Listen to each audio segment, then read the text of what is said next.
অনলাইনে শপিং করতে মজাই লাগে। বাসায় বসে বসে একটার পর একটা অর্ডার করে দেই আর কিছুদিনের মধ্যেই চলে আসে। টেমু থেকে কিছু অর্ডার করেছিলাম, সেগুলো চলে এসেছে। তার মধ্যে আমার ছেলের এই খেলনাগুলো হচ্ছে সবার আগে। তো এগুলোর জন্যই অপেক্ষা করছিল আমার ছেলে। ওর থেরাপি সেন্টারও আসলে এগুলোর দরকার ছিল। তো এক এক করে এগুলো সব বের করে নিচ্ছি। আর ছেলের সামনে জন্মদিন আসছে, তার জন্য এটাও কিনে ফেললাম।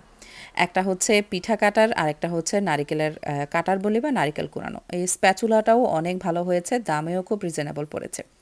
আংটির মেজারমেন্ট ঠিকঠাক করার জন্য এগুলো কিনেছি। আমি জানি না আসলে এগুলো কতটা ভালো হবে, কারণ এখনও পর্যন্ত ব্যবহার করা হয়নি। একটা সেলাই মেশিন অফারে পেয়েছি, সেটা অর্ডার করে দিয়েছি, যেটা এখনও পর্যন্ত ব্যবহার করা হয়নি। অবশ্যই ব্যবহারের পর রিভিউ দিতে পারবো। এটা আমি ভালোই অফারে পেয়েছি, 30 ইউরোর মধ্যে পেয়েছি, যেটা বর্তমান দাম প্রায় 55 ইউরো বা 60 ইউরোর উপরে উঠে যায়। দেখলাম ভালোই হলো, দরকারি জিনিসগুলো অর্ডার করে ফেলেছি। আপনারাও চাইলে টেমুতে অর্ডার করতে পারেন।